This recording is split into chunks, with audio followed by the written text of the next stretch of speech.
track and field, there are icons, legends, athletes, and also coaches. Here's a book, Bryce Cherry from the Waco Trib. It's a fantastic book. Once Around is enough, of course, talking about one trip around the track, circling the globe, chasing the wildest of dreams with track and field's most successful 400-meter coach in Clyde Hart. The forward by Michael Johnson. Dr. Maxine Hart is also here in our studio. Appreciate you being a part of our segment with us. Craig Smoak, Paul Catalina, and Coach Hart. Clyde, thank you very much for your time. How long, and Bryce told me the story that he was interviewing you, and then you brought up a book, and would you like to write my book? How long had you been piecing together pieces of your life and history and memories to do something like this? It was 6 years. We started during the pandemic. He would come over to the house on the Friday mornings and spend 2 or 3 hours doing tapes. And our intention was to accumulate it and turn it into a book.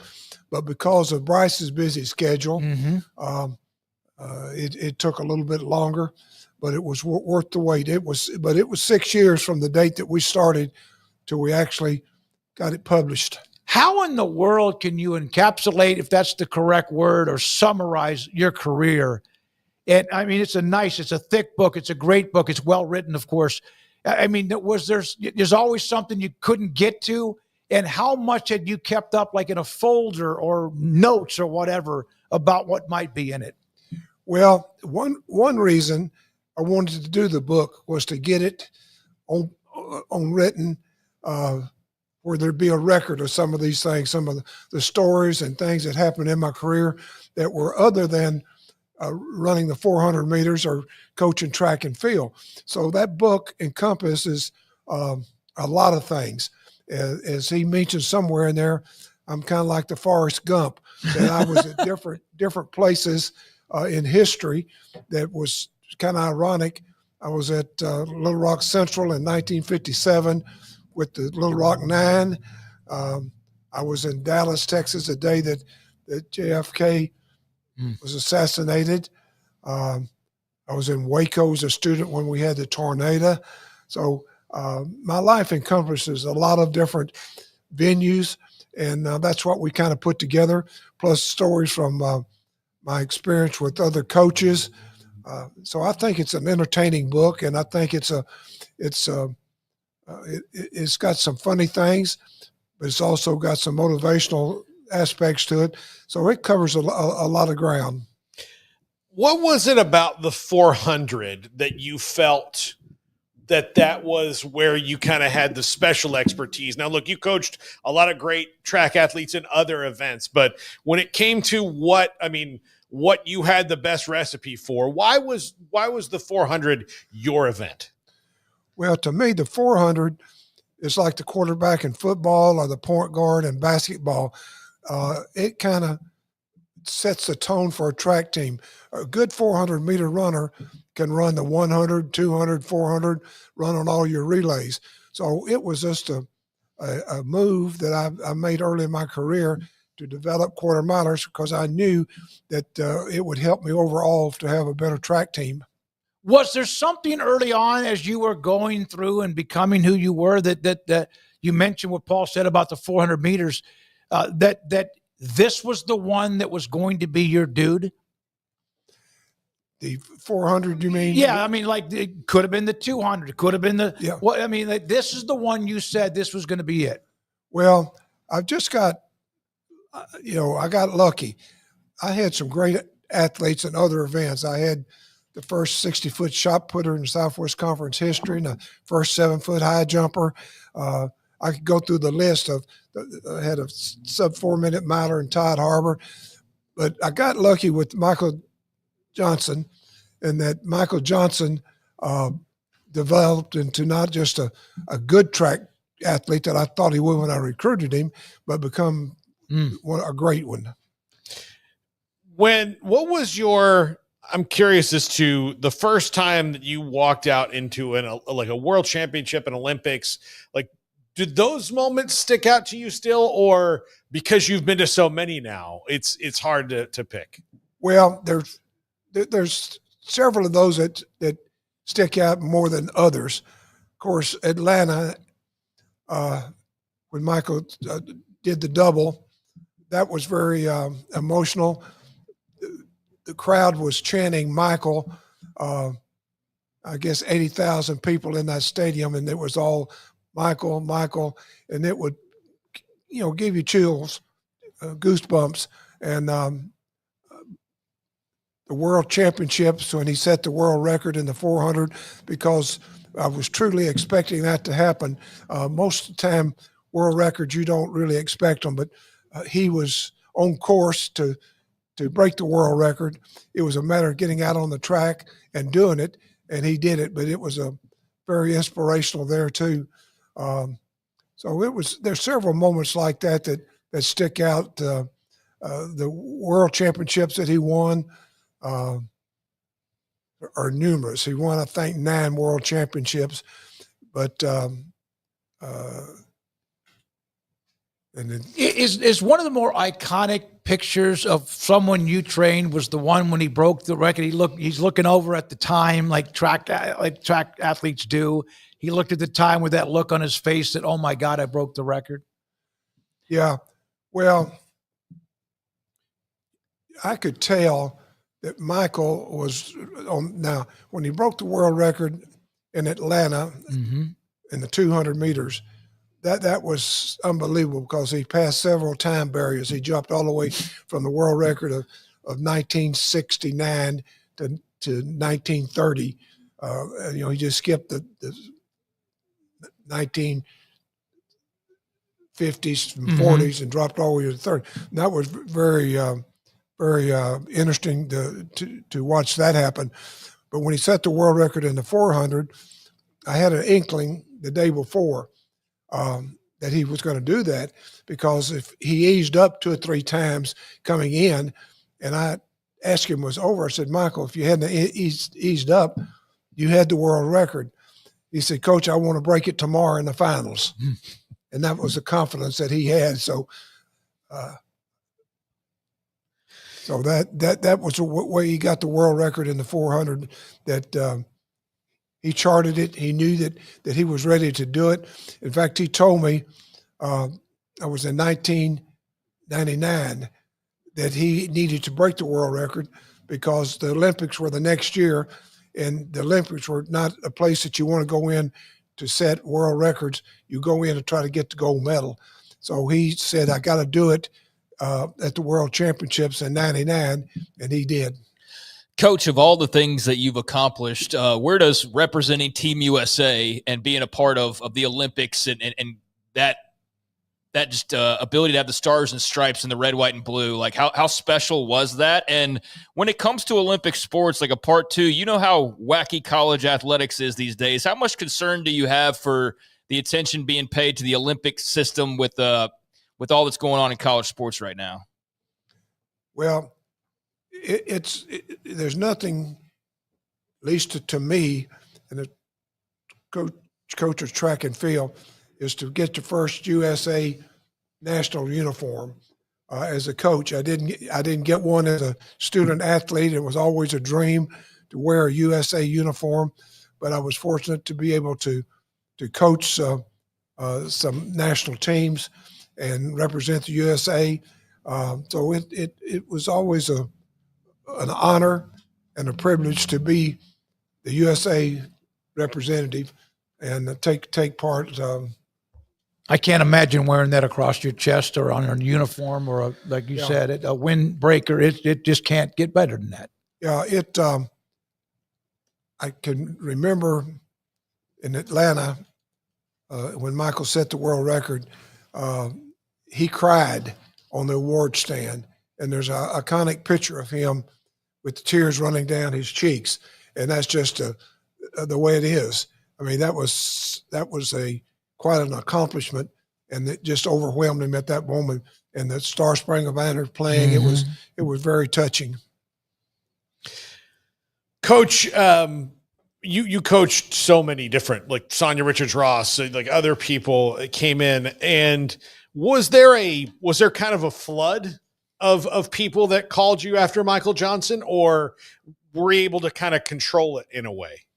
Well, my intent was never to coach anybody other than the Baylor athletes. The first break in the ice came with a young man named Greg Hawthorne. Greg was out running, and he was, I believe he had gone to George Mason University, and he wasn't having much. He was an NCAA champion and a good runner, Jamaican, but he wasn't having any luck on the pro circuit. And he called and wanted to know if he could come to Waco and train with Michael. Well, I said, Greg, I don't really have plans to do that, but let me run it by Michael and see if he maybe thinks that a training partner might be a good idea. And he agreed to it and said, yeah, it'd be good to have another runner that I can train with. And so Greg came in and trained with us, and lo and behold, at the Olympics, Greg got third and Michael got the gold. So we got the gold and the bronze with our little group. And so that was a thrill. How much was with Sonia Richards-Ross and her battle to win? She had injuries. She always had something that popped up, and we've seen these stories of resiliency, and I got to know her because we knew Erin Ross really, really well. How much of hers was physical or mental to get over to like break through? Well, I think it goes hands in hand. When you have injuries, it's going to work on your mind because you're always got that fear that I'm running good and it's going to happen to me again. Sonia had a rare blood disorder that caused lesions on her body. And I actually remember having to take a paper Coca-Cola cup and fold it for her to put in her mouth because her lips are so ulcerated that they were sticking together. And she finally got over that after doctor after doctor trying to figure out what it was. They finally came up with a solution. And then she was very fortunate not to have any serious injuries, except at the Olympics 2008, she got a cramp coming in the straightaway and was favored to win and ended up third. And that was very devastating to her because she had planned on that and was definitely the best runner in the world at that time in the women's 400. And to get the bronze medal, that wasn't very satisfying, though it should have been an honor anytime you medal, but it wasn't. So she got prepared, and she carried a mad for 4 more years and then got the gold medal in 2012 in London. It was amazing, that moment. And incredible. She, of course, trained with you here at Baylor as well. Was there anyone in particular who became either a gold medalist, world record holder, or somebody that won a world championship that you really weren't so sure they would, but they just kept grinding? Well, not really. The ones that I've had that were gold medalists, it was a case of them just going up to the next level. Jeremy Warner certainly was a young man that I could tell he was injured his freshman year and was not able to compete at the level that he was later on. And then sophomore years when he broke through and won absolutely everything out there. But Jeremy was not a surprise. Once he got rolling, I knew that he had a shot at the Olympics and a gold medal. Darrell Williamson, Darrell was certainly not good enough to get the individual goal, though he was close to it. But he got the relay gold medal. Did some guys come to Baylor to run track and the 400 meters knowing that even if they may not be able to win a gold medal, that they knew they would be pushed to the limit of greatness because of everybody else who had been here and was here? I think so. I think that we were fortunate after we had Michael. We drew some kids in here, but I had some youngsters that were close to being to the level of the Olympics. Mm-hmm. Deion Miner, Tony Miller, all of those kids were great enough that they were NCAA champions, but just didn't quite make it to. Now Deion did make it to the U.S. To the World Championships, but never to the Olympics. We're talking to Clyde Hart, former Baylor Hall of Fame track and field coach. The book is called Once Around is Enough, written by Bryce Cherry. By the way, they sold out the initial allotment of books. They've done some book signings, things like that, which is amazing, not a surprise. But the Baylor bookstore will soon have a new batch arriving at the Baylor bookstore, so you can check them out. Check in with them every once in a while to make sure if you want to get yourself a book.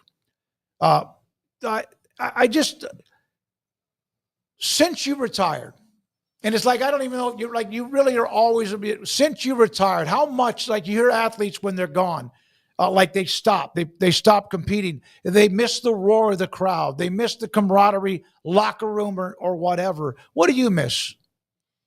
Well, I hear from quite a few of them, and it's always nice to hear from your former athletes, and they would like to shed stories and talk about the past, and of course everything is always good. They don't remember those days that those workouts really hurt, and they probably were calling me under their breath a lot of names. Football teams and programs, and I know you had the connection with Coach Taft, and obviously you hear about, like, I got to tell you, when I moved back from, my dad was military, Japan, that you didn't play football if you didn't run track in certain places, especially in the state of Texas. I'm sure it's like that everywhere. But I was like, man, this is new, because we wrestled, because it's a different part of the world and what was sports at that particular time. But the connection of football and track and field, how unbelievably ingrained are those two sports? Well, they certainly helped me a great deal, particularly during the Grant Taft years. Of course, you have to look at Grant's background. Mm-hmm. At McMurray, he coached track and field and had some good track athletes. He, of course, was a football coach, but he also was a track coach at McMurray. So when he came on to Baylor, it wasn't difficult to convince him that we needed some sprinters out there at that wideout. And, of course, we had Jerome McNeil, mm-hmm. Bruce Davis. Ice Cube, right? Bruce Davis, Ricky Thompson, Alcee Jackson. You can just name them one after another. And they not only helped the football team, but they came out and helped me with because we were limited on our number of scholarships. And anytime you could pick up an athlete that was on football, that was just a bonus, and it was great. So Grant was great with that, and several other head coaches helped with it, but nobody ever helped as much as Grant did. Clyde Hart with us, former Baylor and Hall of Fame Olympic coach, with us on 365 Sports. Paul? What were those moments like when you were recruiting and you saw that, like, you go and you see that guy that had it? You're like, oh, wow. Because speed is one of God's gifts that is there's like different vintages of it, like wine, right? There's some kids that are fast, but the guys who have to be the champion 400-meter guys, that's just a different kind of fast. Well, that was always an interesting recruiting thing, because you know the starting point is speed. Mm-hmm. That I can't make a kid fast. I can make them faster, but you're not going to make one fast. Mama and Daddy did that a long time ago. Yeah. And speaking of that, did you ever find him when, like, he's coming to bed, he's been to a track meet or whatever, and he always had a stopwatch with him, even if he went to sleep? Maxine, did you ever see that with him? Did he ever not have a stopwatch with him? He pretty well did track 24 hours a day, Mm-hmm. year round, and he knows his athletes because he had them for so long. Yeah. Right. 4 years in those days. I know the microphone wasn't able to pick, but basically you've been around track and field. I appreciate that. Stopwatch, is that just like ingrained in you, like a hand, a finger, a foot, whatever? Yeah, I've still got. In fact, I got a case at home. I put the watch in. I had the same watch through, I don't know, 20, 25 years. It timed all the world records. It timed every race. So I retired it into a trophy case at home. That's awesome. It's a piece of memorabilia forever. Yeah. I had a couple of questions for you. Your training methods, this comes from the website. Your training methods for the 400 during the 90s was recognized globally around the world. Has that process, in your opinion, evolved? I didn't. The training methods for anyone who was running the 400 was recognized around the world with what you were doing in the 90s. I don't think it has. I think, if anything, they have gotten away from some things. And the last Olympics, we did not get a medal in the 400 meters, which is unbelievable in this country. The training that we did in the 90s would be appropriate for the training today. I cannot see the need to change it in any manner. Is it like you watch, and I don't watch horse racing a lot, maybe the 2 or 3 Triple Crown races every year, and depends on who wins the first and second race.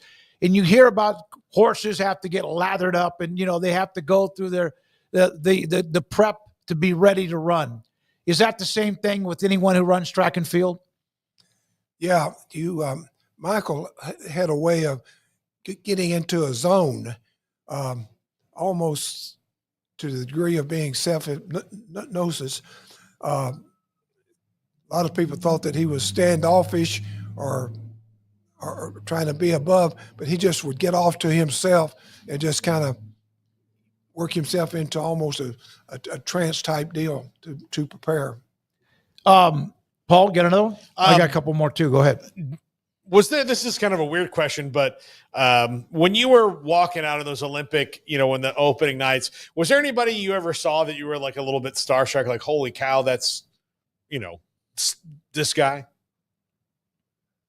I didn't. Did any track athlete, any athlete, yeah, like you were walking out there with some of these great. Anyone ever like bigger than life to you as an athlete? I don't catch this.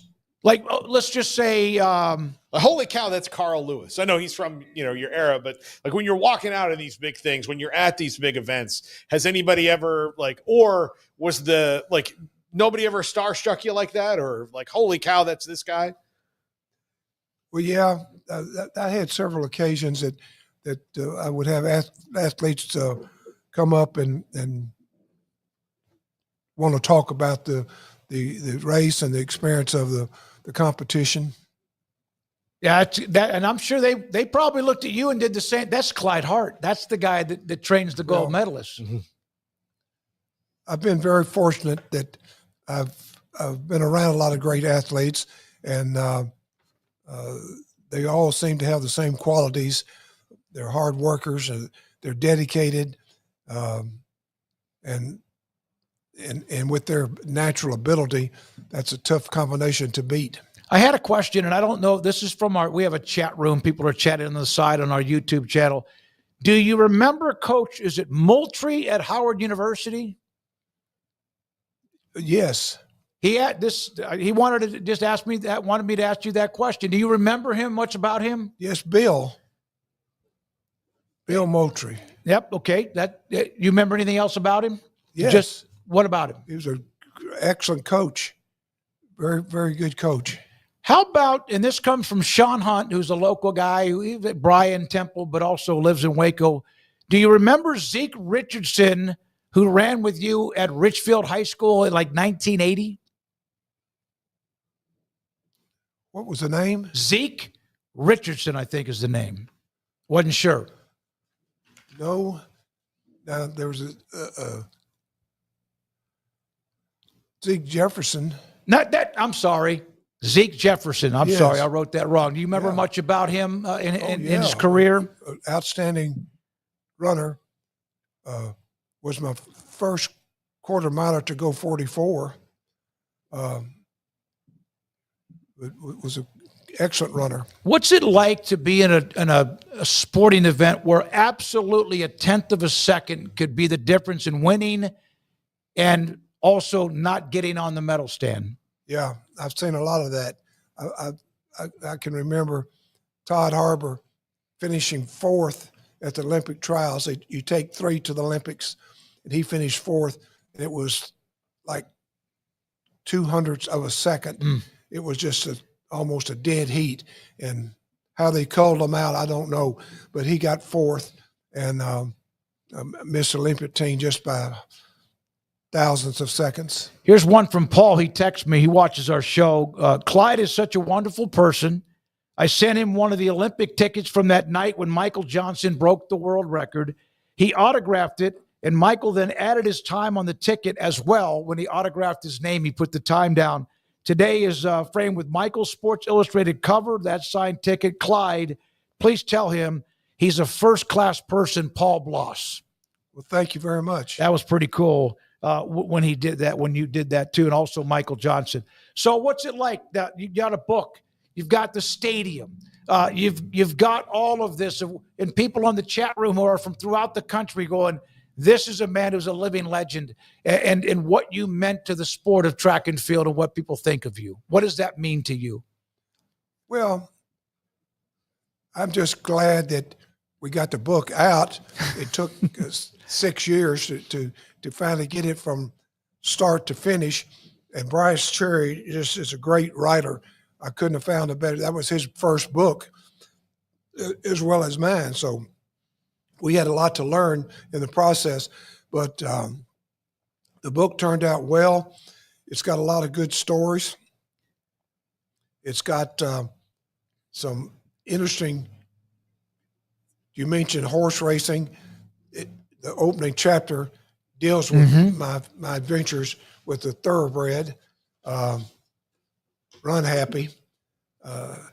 So it was quite interesting doing it. Got a question also for you, and we do appreciate it. Clyde Hart, again, the book is called Once Around is Enough, the 400-meter legend coach.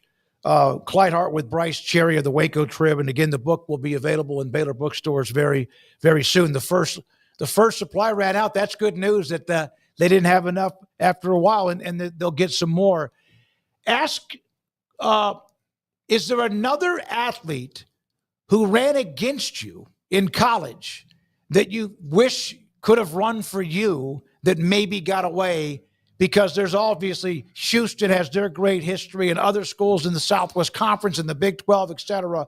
Is anyone in particular come to mind? Oh, yeah. There's several. But the interesting thing, one of those that I would list, I missed him, although he had committed to me. And when I went to sign him, he had been hit out by another university, and so I didn't get him. And I turned around, and on the rebound, I went to Skyline High School in Dallas, Texas, and signed a young man named Michael Johnson. So by me missing out on my number one, I hit the jackpot. And what a jackpot it was, Paul and Craig. Yeah. Michael Johnson with so many memories. When he finished that race and you knew it was a world record, you may have answered this a little bit. What was your reaction? Did you like just open your mouth, gawk? What did you do? My first impulse was the clock broke because he broke the record by such a margin, the largest difference in records that had been out there. And for him to break it like that, it was just outstanding. And I was just glad. Somebody asked me in a press meeting, how did it feel when the race was over and Michael had won the double and set the world record in the 200. And my first impulse was, I guess I was kind of like Columbus. I didn't care if I landed in India or the New World. I'm just glad to get off this dang boat. And I was just glad to get the thing over with. Yeah. A lot of pressure on the coach, right? Yeah. I mean, the athletes got that. They're the ones that are putting up the numbers, but my God, that's what you get paid to do, to get these guys in position. What was traveling the world like? Did you get a chance to ever really experience it and enjoy it, or was it always so many things focused on the next event that you didn't? Well, thank goodness I went with somebody like a Michael Johnson, because traveling with Michael was like traveling with the rock star. Mm-hmm. I mean, it was first class, everything. And we had time to do things. Though the competition was always very important to us, we had trips to different sightseeing and the travel and the housing, and everything was just wonderful. One more question from the chat room. Kyle Visser, he asked me about, there's an athlete that was at Baylor that was in the decathlon. Oh, I just lost it. Hold on, let me try. I want to do as much as we can. Ask Coach about Charles Pennington, who was, I think, a track athlete, ran the decathlon at Baylor. Do you remember him? Charles Pennington? Charles Payne? I thought he said Pennington, but that might be. He was just asking about. You'd have hundreds of athletes that you helped train along the way. This is awesome. You earned this, no question, with all of what you've done to the sport of track and field. An honor, a legend, an icon. And again, this is going to be, it's the book with Clyde Hart, written by Bryce Cherry. Once Around is Enough, about the legend of what he meant to 400 meters and also track and field. Baylor bookstores will have them again soon for you to buy. Thanks for your time. We